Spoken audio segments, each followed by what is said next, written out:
வாங்குங்க இன்னைக்கு இன்ஸ்டண்ட்டாக பருப்பு எதுவுமே ஊற வைக்காம கீரை அடை வந்து எப்படி பண்ணலாம்னு பார்க்கலாங்க. அடை பண்ணுறதுக்கு மொத்தமே வந்து ஒரு அரை மணி நேரம் தான் ஆகும். அந்த அளவுக்கு வந்து ரொம்ப வேகமாக வந்து பண்ணிடலாம். அடையுமே வந்து உங்களுக்கு ரொம்ப சாஃப்டாக இருக்கும். அடை பிடிக்காதவங்களும் இதை ட்ரை பண்ணி பாருங்க, கண்டிப்பாக உங்களுக்கு பிடிக்கும். அந்த அளவுக்கு வந்து ருசியாக இருந்துச்சு. நம்ம கீரை சேர்த்து பண்ணனால நம்மளுக்கு உடம்புக்கு வந்து ஹெல்தியும் கூட. அதே மாதிரி ஒரு ஆள் 1-2 சாப்பிட்டாவே வந்து நீர் வந்து நல்லா நிரம்பிடும். வாங்க எப்படி பண்ணலாம்னு பார்க்கலாம். அதுக்கு ஒரு கிண்ணத்தில் 2 டம்ளர் அளவுக்கு கடலை மாவு எடுத்துக்கோங்க. நீங்க கோதுமை மாவுலனாலும் பண்ணலாம், ஆனா கடலை மாவுல பண்ணீங்க அப்படின்னா டேஸ்ட் இன்னுமே நல்லா இருக்கும். உங்களுக்கு அரை டம்ளர் அளவுக்கு பச்சரிசி மாவு எடுத்துக்கோங்க. இப்போ கீரை எடுத்து இந்த மாதிரி குட்டி குட்டியாக வந்து கட் பண்ணி வச்சுக்கோங்க. நான் இன்னைக்கு வந்து முளைக்கீரை தான் எடுத்திருக்கேன். இது 2-3 தடவை வந்து தண்ணியில் வந்து கழுவிட்டு வந்துக்கலாம். இப்போ ஒரு சின்ன வடைச்சட்டியில் 50 ml போல் எண்ணெய் சேர்த்துக்கோங்க. எண்ணெய் வந்து ஒரு 5 நிமிஷம் வந்து நமக்கு நல்லா காயணும்.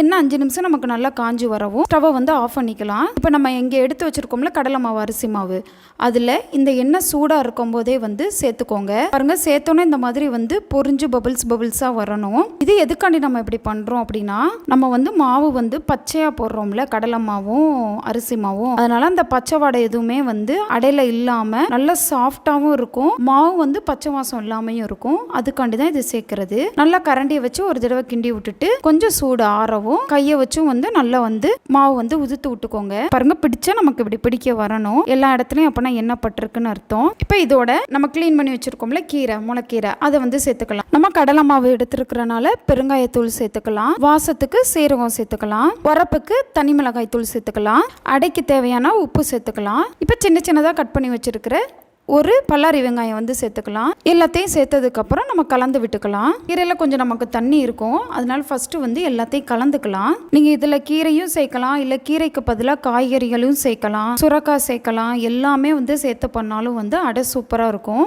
கீரை அடைங்கிறனால கீரை கொஞ்சம் வந்து நமக்கு நல்லா அதிகமாகவே இருக்கணும். அதுவும் இல்லாமல் நான் வந்து 2 ஆளுக்கு ஏற்ற மாதிரி தான் வந்து செஞ்சேன். நீங்கள் உங்களுக்கு வந்து இன்னும் கொஞ்சம் அதிக மெம்பர்ஸ் இருந்தாங்க அப்படின்னா அந்த கடலை மாவும் அரிசி மாவும் கொஞ்சம் கூட சேர்த்துக்கோங்க. 2 டம்ளர் கடலை மாவுனா 1/2 டம்ளர் அரிசி மாவு, அவ்வளோதான் கணக்கு நமக்கு. பாருங்கள், நமக்கு கீரை தான் வந்து நல்லா அதிகமாக இருக்கணும். இப்போ இதோட அடைக்கு தேவையான அளவு தண்ணி ஊற்றிக்கலாம். தண்ணி ஊற்றிட்டு நல்லா நம்ம கலந்து பாருங்கள். உப்பு காரம் எதுவும் கம்மியாக இருந்துச்சு அப்படின்னா சேர்த்துக்கலாம். இப்போ நீங்கள் நல்லா கலந்து விட்டு பார்த்தீங்க அப்படின்னா கொஞ்சம் வந்து இந்த மாதிரி வந்து கெட்டியாக இருக்கணும். இது கரெக்டான பக்குவமாக இருக்கும். இப்போ தோசைக்கல் காயவும் வெறும் கல்லுலையே வந்து ஊற்றிக்கோங்க.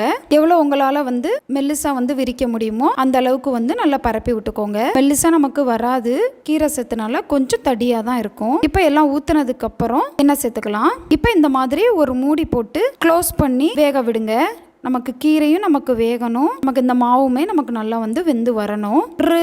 எப்போவுமே நார்மலாக நம்ம தோசை சுடுறதை விட ஒரு 2 மடங்கு வந்து அதிகமாக வந்து டைம் ஆகும். ஒரு 5 நிமிஷம் கிட்டக்க ஆகும். இப்போ எடுத்து பார்த்துட்டு ஒரு பக்கம் வேகவும் இன்னொரு பக்கம் வந்து திருப்பி போட்டுக்கிட வேண்டியதுதான். திருப்பியும் வந்து இதே மாதிரி க்ளோஸ் பண்ணி வேக விடுங்க. அவ்வளோதாங்க. நல்லா 2 பக்கமும் வேக விட்டு எடுத்தீங்க அப்படின்னா சூப்பரான இன்ஸ்டண்ட்டான அடை வந்து ரெடி. இதுக்கு இன்னைக்கு வந்து தேங்காய் துவையல் மாதிரி வந்து பண்ணி சாப்பிட்டோம். சூப்பராக இருந்துச்சு. ஒரே இட்லி தோசை அந்த மாதிரி சாப்பிட்றதுக்கு ஒரு நாள் வந்து இந்த மாதிரி கொஞ்சம் டிஃப்ரெண்ட்டாக அதே டைமில் ரொம்ப ஈஸியாக வந்து பண்ணி சாப்பிட்டுக்கலாம். ஃபேஸ்புக்லையும் இன்ஸ்டாகிராம்லையும் ரவீனா சமையலை ஃபாலோ பண்ணுங்க. சேனலை சப்ஸ்கிரைப் பண்ணுங்க. Okay, by.